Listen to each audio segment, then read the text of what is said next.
All right, so here we are back at it, and now we have the pre-run for the fast fuel system, and I just installed the boost tubes. Now I'm gonna flip this around, show you the pre-run on the fast. It's real easy to do when you have the cab off, plus you can get that hose really tucked up out of the way. So let me flip this around.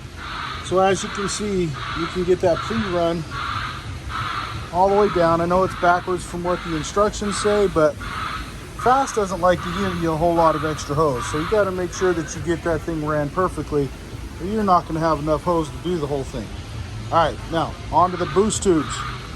Real easy at this point again to do the boost tubes. That's why I like to sell this whole thing as a package deal. They go on nice, quick, and easy.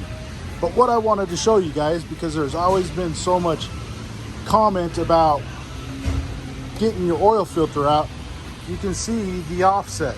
Now I've already undone the oil filter, put my thing in it, and you can see how easy it comes out. It's a no-brainer. When you install these things correctly, everything works the way it's supposed to work. So if you're having a problem getting your oil filter in and out, you need to check that offset hose coming off of the turbo to make sure that it's set to raise that boost tube up into the highest position. Now, I also want to make note on this. Another thing, even with that boot being offset correctly, that is going to severely affect your ability to get that oil filter in and out is your engine mounts. I don't know how many times I've seen Cummins engine mounts that are extremely relaxed and the oil pan is almost sitting underneath that drip tray that's underneath it. So if you're still having a problem after adjusting your boost tube of getting your oil filter out, check your motor mounts, okay? All right, I told you I was gonna rewire up these lights for the amp steps. This is what I mean. This is how it should be ran.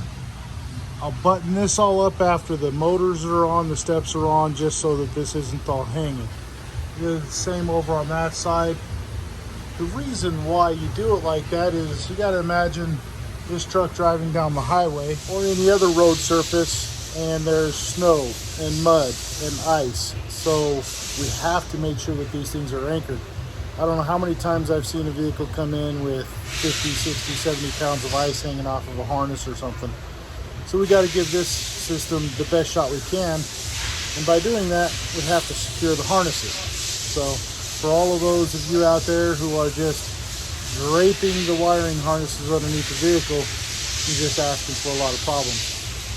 On to the next project. Hello guys, and here we are. So I just realized after spending the last few hours finishing up this truck that I didn't show you the fast fuel pump install.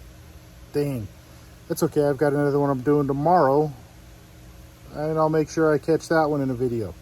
But I'm gonna flip this around, talk about it for a minute, and in this one. So as you can see, she's all back together. Just got done with the first fire up and run, got it up to temperature, everything is good. I did have a couple people comment on the fleece coolant bypass and how well that thing works. I did have another guy that I did install the same system on, and he said that not only is his coolant temperature a little bit lower, but his engine oil temperature is considerably lower, like 30 degrees lower. So if that's not proof right there, I don't know what is. But this one, she's running great. I couldn't get it over 185 even at high idle sitting here. So I'm gonna put these videos together, get this one uploaded for you tonight. Let me know what you guys think. Anyway, thanks for all of the questions and the comments and all of that good stuff. Trying to keep up with them. I'm just still busy. It's pretty late here and I need to go home and go to bed because tomorrow starts another long one. Like, comment, subscribe, all that good stuff, and we'll talk to you again on the next one. Thanks a lot.